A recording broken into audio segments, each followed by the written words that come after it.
جی بسم اللہ. یہ ہے کہ ایک دوست ہیں وہ بڑا اصرار کر رہے ہیں کہ تم رفع دین شروع کر دو تاکہ تمہاری جو نماز ہے وہ ثابت ہو جائے.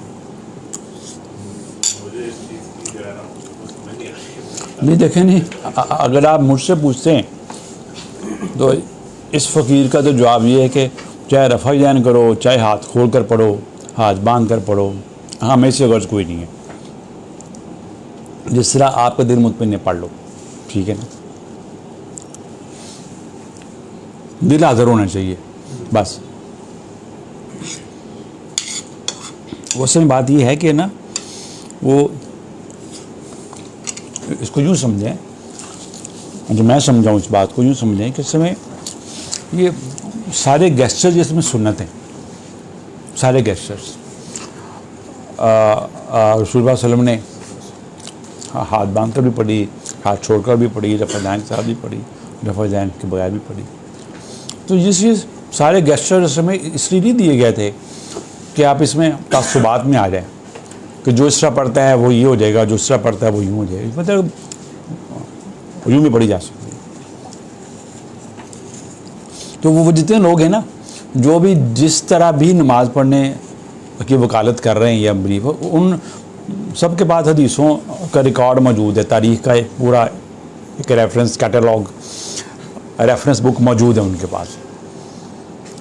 تو اس وجہ سے ہم جو ہے نا وہ نہیں، اس میں نہیں پڑھتے. جیسے مرضی پڑھ لیں، پڑھیں ضرور بس.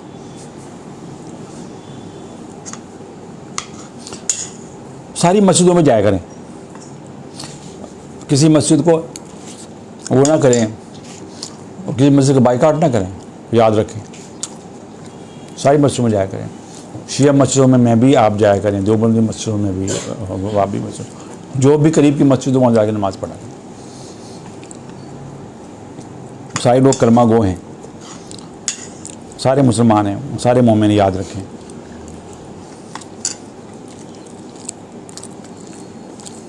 جس کو جو سمجھ آ رہی ہے اس کے مطابق چل رہا ہے. اپنی سمجھ کو دین کی حجت نہ بنائیں. جس طرح مجھے سمجھ آ گئی ہے، اگر اس سمجھ سے آپ نے اتفاق کیا تو آپ دین پر ہیں، اگر اتفاق نہ کیا دین سے باہر. ایسی بات نہیں. اور کوئی امتی جو ہے دوسرے امتوں کے لیے حجت نہیں ہوتا.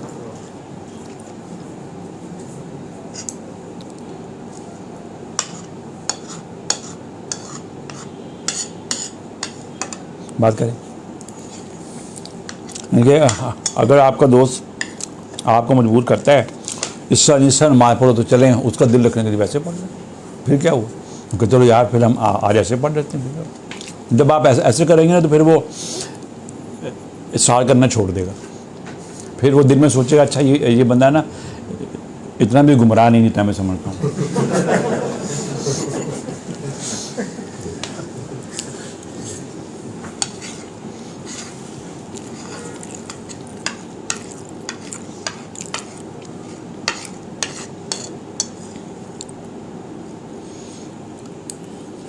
نماز کو ہم سمجھے نہیں، ہم سمجھتے ہیں کہ شاید زاری اٹھک بیٹھک کا نام نماز ہے.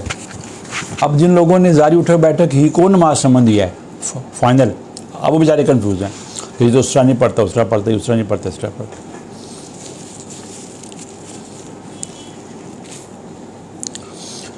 یہ اس سے پاک ہے نا اللہ صلاۃ الا بحضور القلب، کہ قلب کی حضوری کے بغیر کوئی نماز نہیں.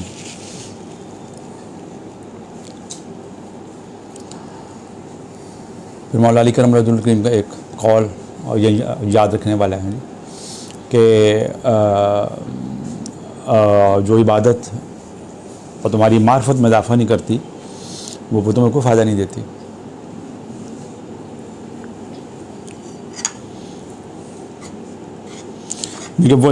وہ دیکھیں نا کہ جس نماز کو نا، اور جس نماز کی جن نمازیوں کی تعریف کی گئی ہے جن مومنوں کی، اس میں سے آدھے کہ وہ جو اپنی نمازوں میں خشیت برتتے ہیں نا، وقد افلح المؤمنون الذین هم عن صلاتہم خاشعون، جو اپنے نمازوں میں خاشع ہیں۔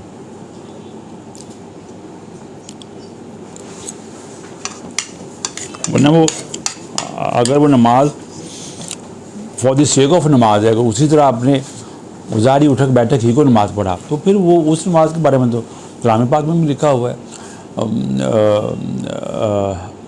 ویل اور تباہی ہے ایسے نمازیوں کے لیے۔ ہاں، اور تو کیا نہیں کرتے، جو یتیم کو دھکے دیتا ہے، جو یتیم کو دھکے دیتا ہے، ان کے ڈسکریج کرتا ہے۔ دھکے دینے کا مطلب صرف یہ نہیں کہ آپ نے اس کو فزیکلی دھکا دیا ہے، نہیں، وہ آپ کے پاس یتیم بے سہارا بندہ ہے، وہ آپ کے پاس آیا ہے کہ اس امید کے ساتھ کہ یہاں سے سپورٹ ملے گی، آپ نے اس کو ڈسکریج کر دیا، بجائے اس کے کہ سپورٹ دیں یا اس کے لیے کچھ سوچیں، اس کو تحفظ دیں، اس کو آپ نے ڈس لاج کر دیا۔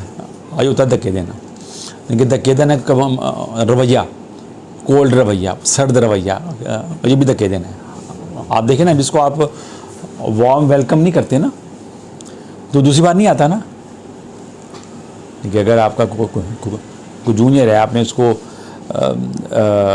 ڈیو رسپیکٹ نہیں دی، تو دوسری بار نہیں آئے گا وہ درخواست لے کر اپنے، کہتے نہیں یار یہ تو نہیں بات مانتے، لیکن جس کو آپ حوصلہ دیتے ہیں وہ دوسری بار بھی آ جاتا ہے کہ بھی میرا مسئلہ اس سے پہلے بھی اس سے حل ہوا تھا، اس بار بھی حل ہو جائے گا۔ اور دوسرا کیا ہے، ولا یحض علی طعام المسکین، کہ وہ مسکین کو کھانا کھلانے میں رغبت نہیں دلاتے۔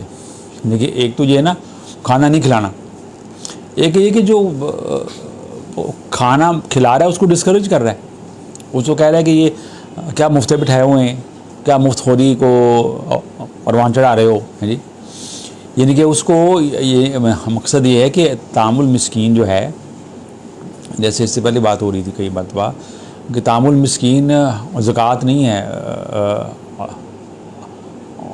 صدقہ نہیں ہے، یہ کوئی صدقہ خیرات نہیں ہے، یہ ایک سیپریٹ ہیڈ ہے طعام المسکین۔ جہاں جہاں طعام المسکین آیا ہے کہ اس کا شمار اس میں نہ کریں کہ ہم نے زکوٰۃ دے دی تو گویا طعام المسکین کا فیضہ حل ہو گیا، یا ہم نے اپنے ڈیوز جو ہیں جمع کرا دی ہیں، صدقات دے دی ہیں، کوئی واجبات دے دی ہیں، تو نہیں، طعام المسکین ایک سیپریٹ ہیڈ ہے، اس کو ایز اے سیپریٹ ہیڈ جو ہے نا وہ کے طور پر ٹریٹ کریں۔ کہ میں یہ ضرور آپ سب لوگوں سے کہوں گا کہ آپ دیکھیں کہ کوئی دن ایسا نہ گزرے کہ آپ کسی کو کھانا نہ کھلائیں، کسی ایسے شخص کو ضرور آپ نے ہر روز کھانا کھلانا ہے، کم از کم ایک شخص کو کہ جس کا کھانا آپ کے ذمہ نہیں ہے۔ دیکھیں نا، بچوں کا کھانا آپ کے ذمہ، بچوں کی اماں کا کھانا آپ کے ذمہ، گھر میں مہمان آئے وہ بھی آپ کے ذمہ، لیکن کسی ایسے شخص کا جو کہ شرعی اعتبار سے، قانونی اخلاقی اعتبار سے آپ کے اوپر فرض نہیں ہے کھانا، اس کو ضرور آپ نے کھانا کھلانا۔ اور پھر دیکھیں ذرا کیا بہار آتی ہے۔ اچھا، اب یہ تھا کہ وہ جو یہ طعام المسکین کے فیور میں نہیں ہے، بلکہ جو لوگ اس فیور میں ہیں ان کو کرٹیسائز کرتے ہیں، یہ ان کے بارے میں کہا گیا کہ یہ وہ لوگ ہیں کہ جن کی نمازیں، یہ وہ نمازی ہیں کہ جن پر ویل ہے، تباہی ہے، یعنی کہ حالانکہ پڑھ رہے ہیں۔ مسلین کن کو کہتے ہیں؟ نماز پڑھنے والوں کو کہتے ہیں نا۔ اور پھر ان کا تیسرا کیا ہے کہ یہ کیا کہتے ہیں ہم لاجتا مسکین، پھر اس کے بعد وجمن معاون، وجمن کے یہ عام جو معمولی چیزیں ہیں، مانگے تانگے کی چیزیں جو ہیں، ایک دوسرے کو نہیں دیتے۔ مثال کے طور پر کسی نے جانا ہے چوک پر، آپ کے پاس ہے سواری، آپ اگر میں نہیں دیتا، وہ بیچارہ پیدل جا رہا ہے دھوپ میں، حالانکہ یہ ایسی چیز ہے جو مانگے تانگے کی چیز ہے۔ ان کے دوسرے لفظوں میں ہے کہ اگر آپ اپنے ارد گرد کے لوگوں کی زندگی کو فیسیلیٹیٹ نہیں کر رہے، کیا کہا، جب ہم ایک دوسرے کو ایسی چیزیں دیتے نا، مستعار چیزیں دے دیتے کہ چل تو استعمال کر لو، چل تو بھی استعمال کر لے، یہ میرے استعمال میں ہے لیکن تو بھی استعمال کر لے. یعنی کہ اس سے کیا ہوتا ہے کہ اس سے انسانی معاشرے میں فیسیلیٹیشن آتی ہے، اس سے جو ہے لوگوں کی زندگیوں میں آسانی پیدا ہوتی ہے اور لوگ مقروض ہونے سے بچ جاتے ہیں. دیکھیں نا، اگر کسی شخص کو جو ہے گاڑی کی ضرورت پیش آتی ہے ویک میں 2 مرتبہ یا 3 مرتبہ مثال کے طور پر، اگر اس کا بھائی ہے ساتھ رہتا ہے اور وہ اس کو کہتا ہے یار وہ جب ضرورت ہو لے جا کرو، اب اس سمجھ پتہ کیا ہوگا کہ سمجھ کہ اس کو اب نا بینک سے قرضہ لے کر نہیں گاڑی لینی پڑے گی. کہتے یار وہ ہفتے میں 1-2 بار ضرورت پیش آتی، وہ بھائی کی گاڑی کھڑی ہے تو میں نے سوچا کیا لینا ہے. لیکن اگر وہ بھائی صاحب ہو گئے وہ دوسرے کیٹیگری والے جن کی نمازوں پر تباہی آ جانی ہے، تو وہ کیا کہے گا نہیں میں تو نہیں جا رہا، یہ گاڑی ایکسل خراب ہو جائے گا، یہ ہو جائے گا، وہ مثال کے طور پر یا اپنا رویہ دکھائے، ایٹیچیوڈ دکھائے، تو دوسرا بیچارہ مانگنا چھوڑ دے گا. دوسرا کہتے ہیں یار اس سے بہتر ہے میں نا قرضہ لے کر گاڑی کھڑی کر لوں. تو وہ کیا ہوا کہ وہ یمن المعاون کے جو ایک دوسرے کو جب آپ مانگے تانگے کی چیزیں نہیں دیتے تو دوسرا بیچارہ قرضہ لے کر وہ اپنی ضرورت پوری کرنے پر مجبور ہو جاتا ہے. تو یہ 3 چیزیں ہیں موٹی موٹی کہ جو اگر پوری نہ کی جائیں تو جو ظاہر والی نماز ہے، چاہے ہاتھ باندھ کے پڑھیں، ہاتھ کھول کر پڑھیں، چاہے رفع دین کے ساتھ پڑھیں، رفع دین کے بغیر پڑھیں، وہ پھر جو ہے نا وہ تباہی ہے. لیکن اگر وہ نماز کے تقاضے پورے ہو رہے ہیں پھر جیسے بھی پڑھ لو ٹھیک ہے.